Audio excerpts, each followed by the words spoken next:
Falo, cortou, virão na mente. Só os melhores cortes quentes. Sem enrolação, só o que é da gente. Tá no au, cortes quentes. Agora, Ricardo, você faz a pergunta livre aí pra Tabata e você tem 1 minuto para fazer isso. Olha, eu vou aproveitar o tema da segurança pública porque eu vejo muitas inconsistências, muitas vezes, no discurso da esquerda na área de segurança pública. A esquerda, obviamente, quando é chamada a se manifestar, diz, não, eu também sou favorável à polícia ser mais dura, prender o bandido, etc. Mas, na prática, vota consistentemente contra as políticas que poderiam colocar bandido na cadeia e, por exemplo, ajudar a polícia. Recentemente, o presidente Lula usou uma frase dizendo que usuário era vítima, na verdade, traficante era vítima do usuário. Além daquela outra absurda de que qual é o problema do sujeito roubar um celular só para comprar uma cervejinha, a polícia vai para cima dele. Inclusive a Tabata foi assaltada, eu me lembro que roubaram o celular dela. Eu gostaria que a Tabata comentasse e desse um devido valor, né, comentasse positivo ou negativamente, a frase do presidente Lula sobre traficante ser vítima de usuário e roubo de celular ser só para tomar uma cervejinha. Eu discordo dessas duas frases, já me posicionei algumas vezes e eu nunca tenho dificuldade, sempre que estou aqui no Flow, deixo isso muito claro, de dizer quando eu discordo de alguém. Acho que a minha trajetória política ela tem algumas marcas, uma delas é independência, não ter que bater continência para um lado nem o outro, e acho que isso explica todo o cancelamento que eu recebo à esquerda e à direita. Enquanto os dois estiverem me batendo, eu acho que eu estou no bom caminho. E aí acho que é importante dizer, né, porque muita gente pode surpreender, poxa, mas a Tabata foca muito no social, foco mesmo. Pé de meia, absorvente nas escolas, políticas para mulheres, e isso é o que marca a minha trajetória, é a busca por mais oportunidades. Mas da mesma forma que vir da periferia me faz lutar pela educação, me faz lutar pelo social, essa mesma experiência que me faz entender que não tem nenhum coitado assaltando na rua. Os coitados, as vítimas dessa história, são as mães das periferias. Minha mãe tinha terror, pavor no coração da gente ir pra rua.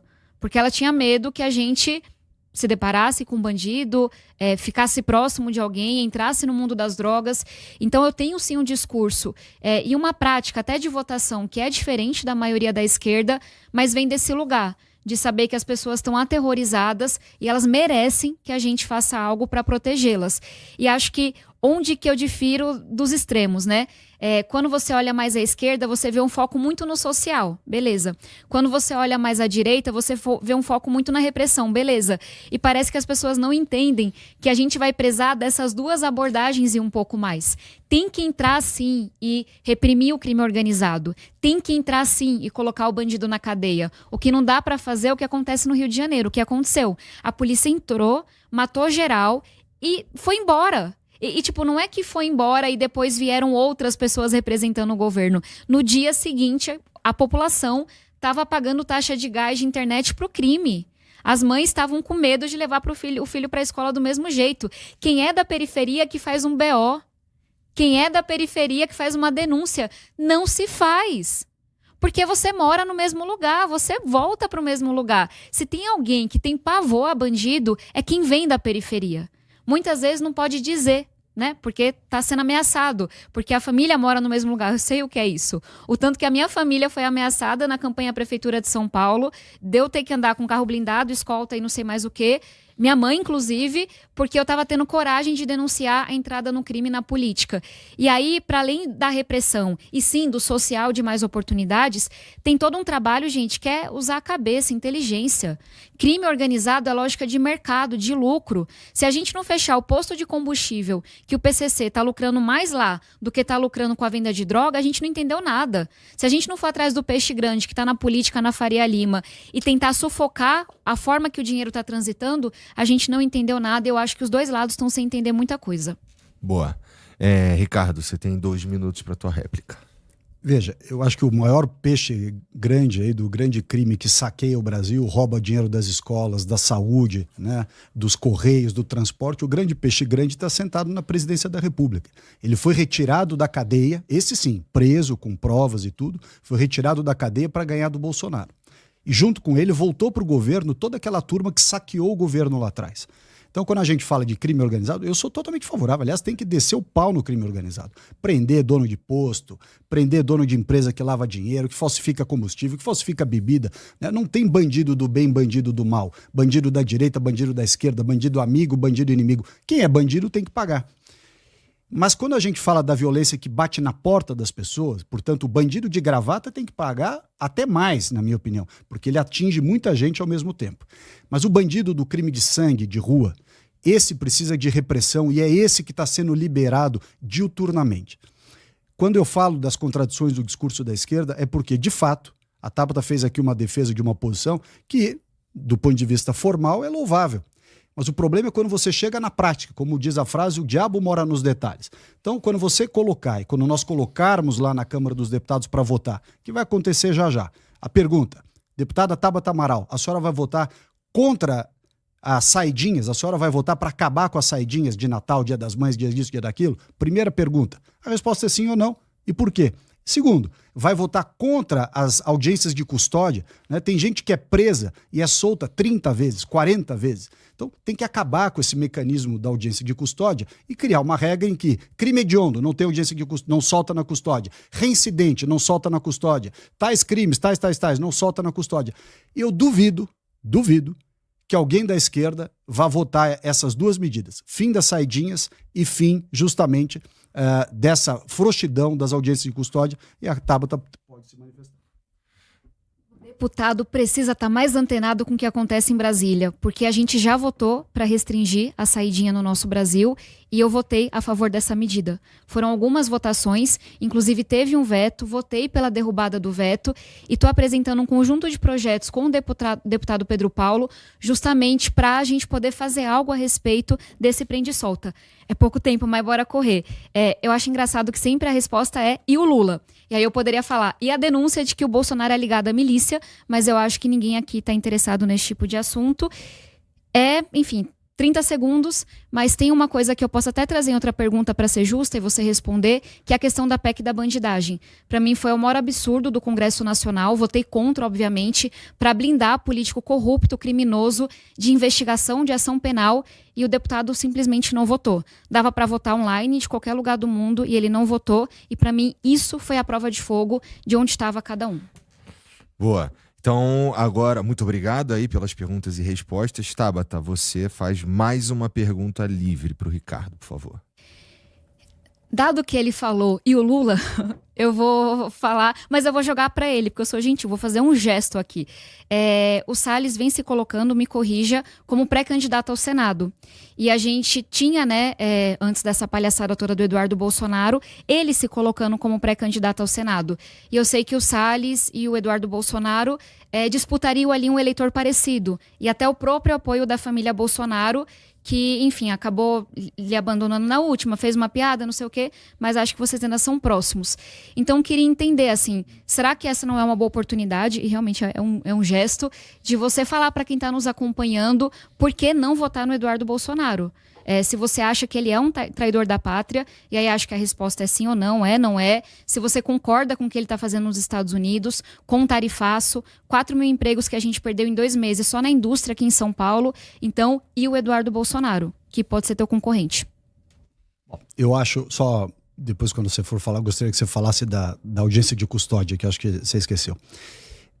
Mas eu sou contra essa história de tarifaço. Eu gosto do Eduardo, me dou bem com ele. Se ele fosse candidato ao Senado, certamente na direita seria o candidato mais bem votado na direita, porque tem o sobrenome do pai, tem todo o apoio do pai. Mas eu acho que ele próprio se inviabilizou como candidato ao Senado na medida em que ele foi para os Estados Unidos, criou toda essa discussão, inclusive contra o Supremo Tribunal Federal, etc.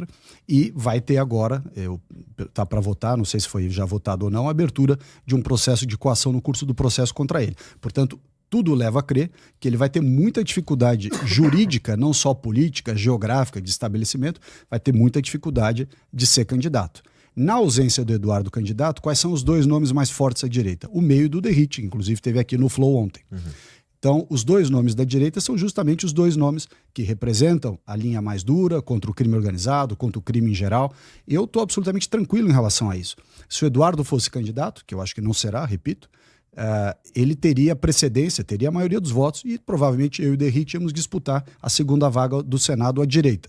Como isto não aconteceu, ou parece que não vai acontecer, os dois nomes à direita que se encaminham para ser candidatos ao Senado pelo Estado de São Paulo com mais força, sou eu e o Derrite. Se porventura, inclusive, o governador Tarcísio for candidato a presidente, no impedimento do Bolsonaro persistir e tudo isso, abre-se inclusive a possibilidade de ser candidato ao governo do Estado. Eu tenho muita vontade de ser candidato ao governo do Estado, mas se o Tarcísio for à reeleição, apoiaremos o Tarcísio, que está fazendo um bom trabalho no governo do Estado. Se ele for à presidência, eu considero sim ser candidato a governador.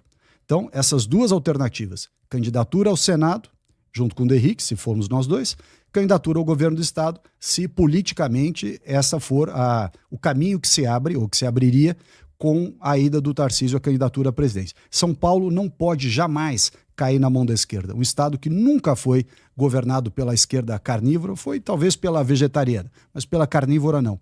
E onde a esquerda carnívora entrou, e está acontecendo isso no Brasil de agora, nós estamos vendo a destruição das instituições. Desde as estatais, como por exemplo o Correio, nós deixamos todas as estatais no azul no fim do governo Bolsonaro. Estão todas no vermelho. O Correio, inclusive, o PT acabou de quebrar o Correio de novo. Nós não podemos permitir isso continuar. Criminalidade, a esquerda tem essa visão filosófica, poética, de que o bandido é vítima do processo social e o problema é a polícia, né, que é dura e que acaba sendo um instrumento de repressão. Então, enquanto houver essa mentalidade, bandidagem no Brasil vai correr solta. Aqui no estado de São Paulo, não. Aqui nós temos que ter linha dura contra a bandidagem, tolerância zero, total, para mostrar que aqui bandido não manda. Aqui não é o Rio de Janeiro, aqui é São Paulo. Vai lá, Tabata. É isso que me incomoda nessa guerra de torcida que a gente tem, nessa polarização que emburrece as pessoas, que, enfim, não faz o menor sentido para mim. Porque a gente perde a capacidade de ser crítico, ou de pelo menos ter coragem de externalizar o que a gente pensa. Quando alguém que eu votei, ou que é do meu campo, ou do meu partido faz uma merda, eu falo, fez merda, discordo, não pode. E para mim é inadmissível não criticar o que o Eduardo Bolsonaro está fazendo. O cara é um traidor da pátria. Ele abandonou os eleitores dele, ele abandonou o estado dele, o nosso estado, abandonou o mandato dele para conspirar contra o Brasil. Ele tem orgulho de dizer que ele queria que a gente se lascasse mais. Ele tem orgulho de ver esse tanto de gente que está perdendo emprego, que está desesperada por conta dele, porque ele tentou salvar a pele do pai dele. Então, já que não foi dito, eu quero dizer, Eduardo Bolsonaro é um traidor da pátria, e eu tenho nojo de quem faz coisas como a que ele faz.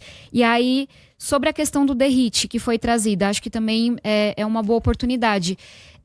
Me incomoda o tanto que o Derrite parece não conhecer, ou não quer, ou enfim, é estratégia, sei lá, como funciona um crime organizado. Na crise do metanol, ele me solta o seguinte, não, porque pro PCC é mais lucrativo vender cocaína na esquina. Eles não entram nessa coisa de adulteração. Hoje o PCC lucra muito mais com adulteração de combustível, com adulteração de bebida, do que com venda de cocaína na esquina. Se você não entende a lógica do crime de mercado, como é que você vai atuar? Então, queria entender se o Salles concorda. E até assim, o que ele achou? Se ele achou normal o Derrite correr tanto para alivar a pele do PCC na questão do metanol, sem nem investigar, e aí retomar a questão da PEC e da bandidagem. Acho que agora é importante, porque a gente teve aí uma bela oportunidade de punir quem faz, enfim, corrupção, crime contra o nosso país, e ele não votou. Vai lá, Ricardo. Vamos começar do final. Primeiro, eu não votei porque eu estava em voo, mas eu teria votado contra. Aliás, o meu partido, o Partido Novo, votou contra a PEC da blindagem ou PEC da bandidagem, seja lá o nome que se dê. Eu sou contra. Sou contra porque acho que as pessoas têm que responder. Em que pese, e aí é preciso reconhecer, em que pese os parlamentares que não sejam de esquerda tenham tido muita perseguição nos últimos anos através dessa suposta vantagem de prerrogativa de foro. A prerrogativa de foro virou um instrumento de perseguição da direita. Mas mesmo assim, jamais eu votaria para acobertar crime de quem quer que seja, inclusive porque em meio aos perseguidos, existem muitos, existem crimes comuns também, que têm que ser punidos de forma exemplar. Com relação ao Eduardo, eu discordo, eu disse no começo da minha resposta, sou contra essa história de tarifa, acho até que o Eduardo tentou, de alguma forma, ser o pai de uma criança, que não é bem filho dele, essa história da tarifa, acho que o Trump faria de qualquer jeito. E o Derrite é um cara muito correto, essa história de PCC, eu não acho que é por aí. Boa. Ricardo, muito obrigado mais uma vez. Ricardo, agora você faz uma pergunta livre para Tabata, por favor. Eu gostaria de voltar ao formato, ao que acontece nesse sistema de audiência de custódia. Porque quando essa audiência de custódia foi criada, eu me lembro bem, eu era secretário já aqui no estado de São Paulo, uma das pressões, inclusive, foi dos governos em cima dos tribunais para dizer, olha, solta essa turma nas audiências de custódia porque não tem mais onde colocar nas cadeias. Então, esse é o começo da história da audiência de custódia, foi uma tentativa de esvaziar a cadeia através da caneta. Só que na prática o que a gente vê é um monte de presos, reincidentes, gente de crimes gravíssimos, que vai na frente de juiz e vira bonzinho, o cara vira anjo e fala assim, eu apanhei da polícia, eu não sei o que, e o juiz, pumba, solta. E a polícia está enxugando gelo, prende as pessoas 30 vezes, 40 vezes. Eu sou contra esse sistema. Acho que quem tem reincidência, crimes graves, hediondos, uso de arma de fogo, qualquer tipo de violência, não adianta o que ele vai dizer na audiência de custódia, vai ficar preso. E eu gostaria de ouvir a Tabata, a opinião dela, inclusive como alguém de esquerda, como é que ela enxerga isso. Por favor, Tabata. É sempre o rótulo, né? Tabata é de esquerda ou de direita? Depende. Educação, pública e de qualidade. Saúde, pública e de qualidade. Segurança pública, tem que ser efetiva. Não tenho medo de dizer que o bandido tem que estar preso. Então, só um breve comentário. Falando sobre a audiência de custódia, eu já tinha respondido, mas ali ficou meio apertado. Como eu te falei, a gente literalmente está apresentando um conjunto de projetos para disciplinar. O que é isso? Para atualizar essa legislação, que eu concordo com você. Deixou muita brecha, colocou muito bandido na rua. Só que a nossa leitura talvez seja um pouco mais complexa. E aí eu, inclusive, te convido a assinar esses projetos que a gente escreveu, se você concordar com eles.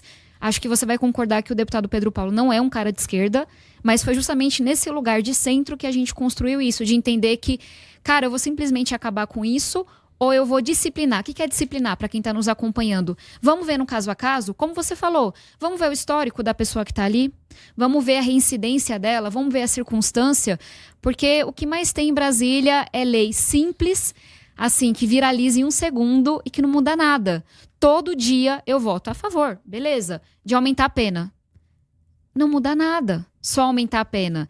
Digamos que a gente vai lá, aprovou um projeto que simplesmente acaba com a audiência de custódia. Vocês realmente acham que a gente ia ser menos roubado na rua? Eu não acho. Por que existem instrumentos como esse? Para você pesar as coisas. E aí, quando está desequilibrado, e hoje está desequilibrado, a gente ajusta. Mas para você garantir que não vai ter alguém que está preso por 8 anos, como volta e meia tem história assim no Brasil, porque simplesmente não era influente, não conhecia nenhum político, não conseguiu pagar advogado, e a pessoa se fudeu. Eu sei que a gente tem que, de novo, tem que equilibrar. Só que não pode acabar com um instrumento que pode tornar o sistema menos injusto. Como é que a gente faz para diferenciar o cara que está sendo injustiçado do cara que é reincidente? O cara que está sendo injustiçado do cara que estava com um fuzil na mão, não tem inocência com um fuzil na mão. Só que é isso, sabe? Eu fui muito chamado de chatábata na eleição do ano passado, porque eu venho com a resposta complexa, que muita gente não quer ouvir. Eu venho com o pacote todo. Sinto muito. Eu queria muito que tivesse uma bala de prata, que a gente apresentasse e resolvesse tudo. Não tem. Então, eu não apresento um projeto para acabar com a audiência de custódia. Eu apresento alguns projetos para equilibrar esse negócio. E aí, queria também, nesse mesmo tema de segurança, a gente tem um projeto muito importante, que é a PEC da Segurança Pública. Por quê? PCC, CV, atuação transnacional. Eles não olham nem para a borda de país, quem dirá para a borda de estado. Mas as polícias atuam no seu quadrado. Tem 2 polícias cada estado, civil e militar, mais as guardas civis metropolitanas. E esse trabalho descoordenado, crime organizado está pintando e bordando. Então, queria saber se o deputado vai votar a favor da PEC de segurança pública para trazer essa coordenação de dados e atuação. Vai lá, Ricardo. Vamos lá. Audiência de custódia. A audiência de custódia é uma excrescência. Ela foi criada, como eu disse, para esvaziar a cadeia. Era uma pressão governamental que pediu auxílio ao judiciário. Hoje, você solta um monte de bandido na audiência de custódia. A pessoa que, por acaso, não, como a Tabata disse, existe de fato, né, injustiças, pessoas que claramente não cometeram o crime, erros de fato, né, erros evidentes. A defensoria está lá para resolver isso. Só que a audiência de custódia tem sido um instrumento para soltar bandido. E a defensoria pública tem tido o papel fundamental de atrapalhar a segurança pública, exigindo que todo mundo seja solto na audiência de custódia praticamente. Então, nós estamos enxugando o gelo e eu acho que nós temos que acabar com a audiência de custódia e, por outro lado, colocar a defensoria pública para cuidar disso. E não ficar entrando com ação de meio ambiente, habitação. Isso não é papel da defensoria pública. A defensoria pública foi criada para cuidar de erros judiciais em cumprimento de pena. É para isso que ela existe. Por outro lado, a PEC da Segurança Pública, ela é uma PEC totalmente distorcida. A ideia de você integrar banco de dados e compartilhar informações é muito boa, mas essa é só uma vírgula da PEC de Segurança Pública. A PEC de Segurança Pública intervém na autonomia dos estados, intervém na autonomia financeira dos estados. Imagina você centralizar num grupo de burocratas em Brasília, que neste governo em especial, em geral, essa turma do Sou da Paz e tal, é tudo contra a polícia. Sempre a favor de bandido, né, camiseta branca, solta pombinha. Imagina essa turma dando opinião sobre segurança pública, impondo regras, impondo condição aos estados para receber dinheiro para presídio, dinheiro para armamento, dinheiro para equipamento. Imagina essa turma interferindo na autonomia dos estados, vai ser um desastre total. O pessoal que hoje está em Brasília e que já esteve no passado, e pode ser que esteja no futuro, Deus me livre, mas pode ser que esteja, esse pessoal não gosta de polícia, gosta de abraçar bandido. E eles querem ter, através da política pública centralizada da PEC da segurança, o controle sobre as autonomias estatais. Felizes os que estão em São Paulo, Santa Catarina e outros estados, infelizes os que estão na Bahia. Deus me livre na mão do estado centralizado. Vai lá, Tabata, você. Primeiro, eu acho bizarro um deputado usar toda essa audiência que a gente está tendo aqui para atacar uma instituição da sociedade civil. Então, eu sinto muito para todo mundo do Sou da Paz. Você tem o direito de discordar do trabalho que uma ONG, uma associação faz, mas atacar quem não está aqui nem para responder, eu acho bastante estranho. Discurso, prática. PEC da Segurança Pública. Por que alguns governadores estão contra? Porque eles são pré-candidatos a presidente da República. Da mesma forma que eu já fui atacada por aprovar um projeto do governo Bolsonaro ou aprovar um projeto do governo Lula e desaprovar, é essa coisa da polarização que entra na frente da inteligência das pessoas. A PEC da Segurança Pública é necessária. São contra porque acham que vai ajudar o governo Lula na questão de segurança. Da mesma forma, questão da PEC da bandidagem. Volto a dizer, não sei que voo tão importante era esse. Foram muitas horas de votação, então deve ter sido um voo bem longo. Mas o bolsonarismo votou a favor, porque ideologia sempre acima de tudo. Boa. Falo, cortou, virão na mente. Só os melhores cortes quentes. Sem enrolação, só o que é da gente. Tá no au, cortes quentes.